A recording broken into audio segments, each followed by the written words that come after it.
A produção audiovisual e cinematográfica tem uma pegada considerável e, portanto, há uma série de boas práticas que devem ser realizadas nos diversos setores, desde a fase da pré-produção à pós-produção. É surpreendente a pegada que a produção de um filme deixa, especialmente a nível de transportes. A pegada é gigante e chega a fazer mais ou menos metade da pegada do projeto inteiro. As questões sustentáveis vêm porque habitamos este mundo e as produções cinematográficas habitam este mundo e, portanto, acho que é uma obrigação de todos nós trazer isto depois também para as nossas profissões.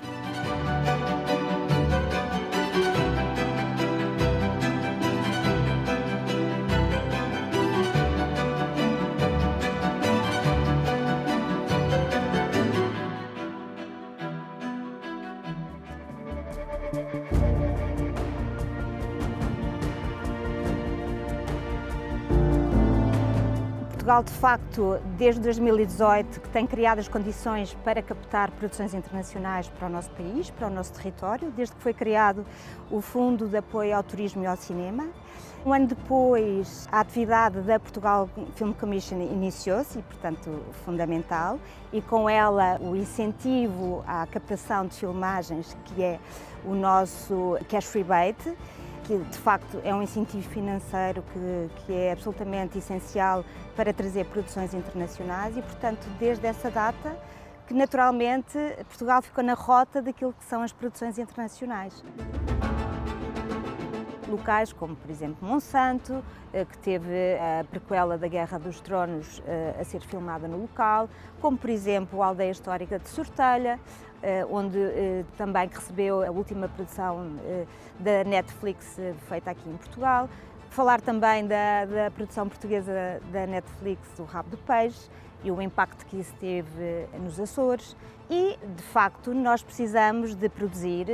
A produção audiovisual e cinematográfica tem uma pegada considerável, porque são viagens que são feitas, são utilizadas energias poluentes e, portanto, há uma série de boas práticas que devem ser realizadas nos diversos setores, desde a fase da pré-produção à pós-produção e, portanto, devemos mesmo promover esta área como, de facto, sendo uma área fundamental para estarmos ao nível de outras produções, estarmos ao nível de outros produtores da Europa, de outros produtores do mundo que têm estes requisitos de sustentabilidade em termos de produção e, portanto, devemos mesmo investir e capacitar os nossos produtores nesta área.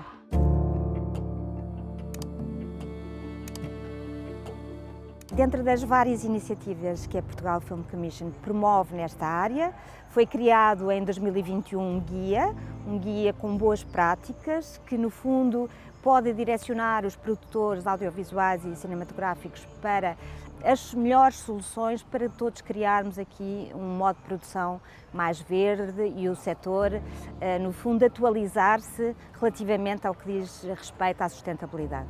Também foi criada pela Portugal Film Commission uma formação direcionada para a sustentabilidade em produção, portanto é algo muito específico, muito direcionado ao setor, muito direcionado ao mercado e neste momento já temos disponíveis um número considerável de Green Consultants, que são as pessoas que podem formar e que podem dar todo o apoio em termos daquilo que é a produção audiovisual e cinematográfica.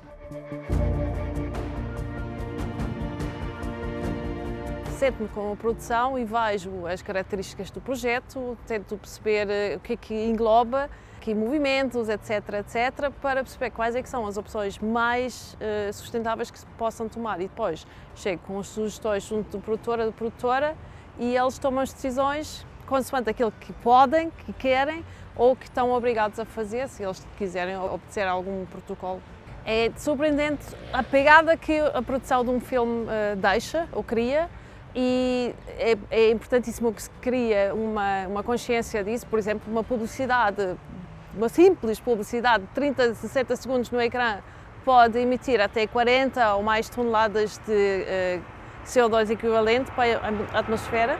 Uma pegada máxima que não se compara com a nossa realidade, mas vou deixar aqui porque para mim foi o número que mais me chocou, foi um filme chamado Tentpole, daqueles grandes, acima de 75 milhões de dólares de orçamento, pode chegar a quase 3.000 toneladas para a produção de um filme, enquanto uma pessoa a viver em Portugal por ano emite mais ou menos 5 toneladas. É uma discrepância total.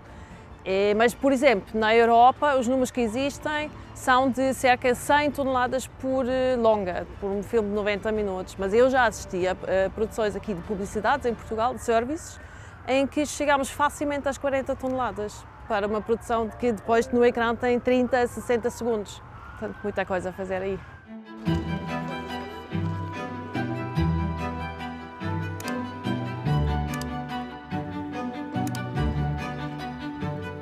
Esta longa-metragem, o título é O Último Verão, o realizador é o João Nuno Pinto e foi escrita pela Fernanda Polacó. E este projeto aborda uma família que tem uma grande propriedade, outrora produtiva, que já não é e que põe em causa a sua venda. Esta longa-metragem, em Portugal, caso consigamos obter a certificação da Green Film, será a primeira longa-metragem portuguesa a ser certificada como filmada de forma sustentável. Onde temos que dedicar mais atenção para que haja alguma diferença do ponto de vista sustentável, começa pela questão da energia, por exemplo, o tipo de energia que nós usamos no projeto. Tentamos sempre tirar partido da energia ou do local, a energia de ligação à rede, ou então energia com baterias, power banks, ou seja, uma energia mais limpa, evitando o quê? Que é o mais comum no cinema muitas vezes, que é o uso de geradores. Depois também ainda do ponto de vista de energia, tem a ver com o tipo de equipamento que nós usamos, nomeadamente no equipamento de luz, da iluminação, tentar que todo o equipamento seja iluminação LED. Os filamentos já não são tão pesados, portanto o tipo de luz é muito mais uma vez, mais leve, mais limpa e, portanto, o impacto é muito menor. Depois, outras das áreas onde nós aplicamos partes da sustentabilidade têm a ver com os transportes. Ter menos veículos possíveis, otimizar ao máximo a quantidade de pessoas que vão dentro de cada veículo, evitar deslocações só para uma pessoa, mas também, por exemplo, e no nosso caso nós tivemos vários atores que se deslocaram do ponto A, chamamos de Lisboa, até ao decor, que era fora de Lisboa, de transportes públicos. E isto foi um ponto super positivo que nós conseguimos atingir aqui, de otimizar bastante os transportes e logo a pegada que estamos a fazer. Depois também, na parte da alimentação e do catering, aí há um impacto imenso, porque, mais uma vez, por estarmos fora de Lisboa, optámos para que seja mais sustentável e mais equilibrado, trabalhar com caterings locais. E depois, na implementação local, evitar ao máximo, lá está, o uso de descartáveis únicos, seja nos talheres, nos pratos, seja inclusivamente até nos copos de café.